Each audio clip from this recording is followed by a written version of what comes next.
Hello viewers, আসসালামু আলাইকুম। আশা করি ভালো আছেন, সুস্থ ও নিরাপদে আছেন। ইমো ব্যবহার করি না বর্তমানে এমন লোক খুঁজে পাওয়া যায়। দেখা যায় এই ইমো ব্যবহার করতে গিয়ে আমাদেরকে অনেক সময় অনেক প্রবলেমে পড়তে হয়। তো আজকে আপনাদের মাত্র একটি সেটিং দেখাবো যার মাধ্যমে আপনার ইমো হ্যাক হওয়ার থেকে বিরত থাকবেন 99%। তো এর সাথে আপনাদেরকে আরও একটি সেটিং দেখাবো যার মাধ্যমে আপনার ফ্রেন্ড সার্কেল যদি আপনার ফোন আনলক অবস্থায় পেয়ে থাকে তো আপনার ইমোতে ঢুকতে পারবে না বা আপনার ইমো ব্যবহার করতে পারবে না। তো চলুন মোবাইল স্ক্রিনে যাওয়া যাক, ভিডিও শুরু করা যাক। তো ভিডিও শুরু করার আগে অবশ্যই বিডি কিং স্টার চ্যানেলটি সাবস্ক্রাইব করবেন, সাবস্ক্রাইব করে আমাদের পাশেই থাকবেন।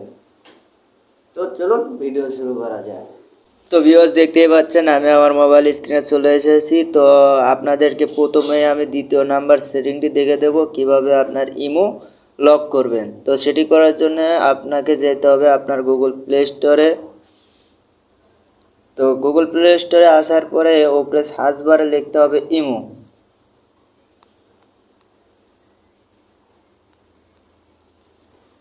তো ইমো লিখে সার্চ দেওয়ার পরে ইমো অ্যাপসটি চলে আসবে। তো ইমো অ্যাপসটি আসার পরে তো এখানে দেখেন আমার ওপেন লেখা আছে। তো এখানে যদি আপনাদের আপডেট লেখা থাকে তো অবশ্যই আপনারা আপডেট দিয়ে নেবেন। তো আপডেট দেওয়ার পরে যে কাজটি করতে হবে, যেতে হবে ইমোতে। তো ইমোতে আসার পরে যে কাজটি করতে হবে, আপনাকে যেতে হবে আপনার প্রোফাইলে, এই যে কর্নারে প্রোফাইলে। তো প্রোফাইলে যাওয়ার পরে নিচে দেখতে পাচ্ছেন সেটিং। তো সেটিংয়ে চলে যাবেন। তো সেটিংয়ে আসার পরে নিচে দেখবেন অ্যাকাউন্ট সেটিং নামে একটি অপশন আছে। তো অ্যাকাউন্ট সেটিংসে যেতে হবে। তো অ্যাকাউন্ট সেটিংয়ে আসার পরে উপরে দেখতে পাচ্ছেন পাসওয়ার্ড লক। তো এই পাসওয়ার্ড লকসে আপনার যাইতে হবে। তো পাসওয়ার্ড লকসে যাওয়ার পর নিচে দেখতে পাচ্ছেন এনেবল।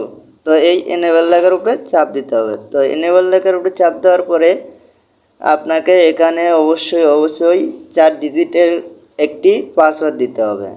তো এক্সাম্পল হিসেবে আপনাদেরকে আমি দেখে দিচ্ছি 1 2 3 4। এখানে আবারও ইন্টার পাসওয়ার্ড দিতে হবে। আপনি আগে যে পাসওয়ার্ডটি দিয়েছেন এখানে আবারও সেই পাসওয়ার্ডটি দিতে হবে।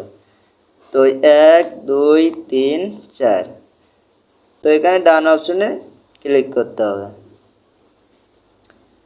তো এখনই কিন্তু শেষ নয়, এখানে একটু কাজ করতে হবে। যে এখানে দেখতে পাচ্ছেন অটো লক। তো এই অটো লকসের উপরে আপনাকে চাপ দিতে হবে।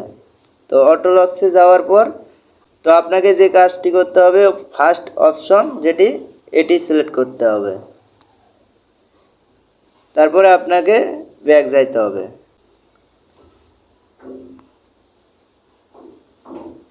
তো দেখতেই পাচ্ছেন আমার ইমোটি কিন্তু লক হয়ে গেছে। এখন আমার ইমো কিন্তু সহজেই কেউ চালাতে পারবে না।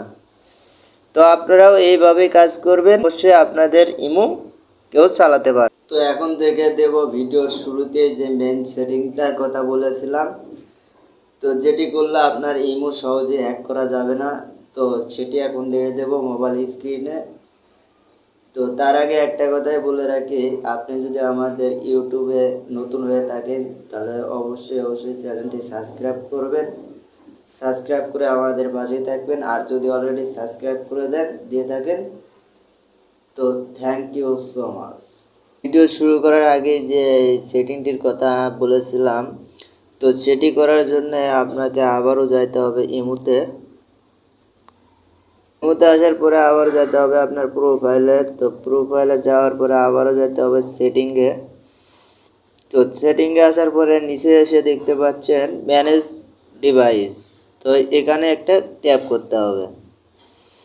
তো ট্যাপ করার পরে দেখতে পাচ্ছেন এখানে মাল্টি ডিভাইস অন করা আছে। এটা যদি আপনি অফ করে দেন তাহলে আপনার ইমো কখনোই হ্যাক হওয়ার সম্ভাবনা থাকবে না। তাহলে আপনার ইমো আপনার ছাড়া অন্য কেউ ব্যবহার করতে পারবে না, অথচ আপনার ইমো হ্যাক হওয়ার কোনো সম্ভাবনা নাই। তো এটি করার জন্য আপনাকে এই ডিভাইসটি অফ করতে হবে। তো অফ করার পরে আপনার সামনে এরকম একটি ইন্টারফেস আসবে। আপনার ইমো যদি অন্য কেউ লগ ইন করে থাকে, তো সাথে সাথে তার ইমো থেকে আপনার অ্যাকাউন্টটি লগ আউট হয়ে যাবে। তো এটি করার জন্য আপনাকে ডিসেবলের উপরে একটা ট্যাপ করতে হবে। তো ট্যাপ করার পরে আপনার যদি ভেরিফাই করতে বলে, তো আপনারা অবশ্যই ভেরিফাই করে নেবেন। আমার এই ইমো যেই সিম দিয়ে আমার খোলা আছে, এই সিম আমার কাছে নাই, সিমটি আমার হারাইয়া গেছে, সেই কারণে আপনাদেরকে আমি ভেরিফাই করে দেখাতে পারলাম না। তো ভেরিফাই করার পরে আবারও আপনি এই মাল্টিমিডিয়া ডিভাইসটি অফ করবেন। অফ করার পরে এখানে ডিসেবল করে দেবেন।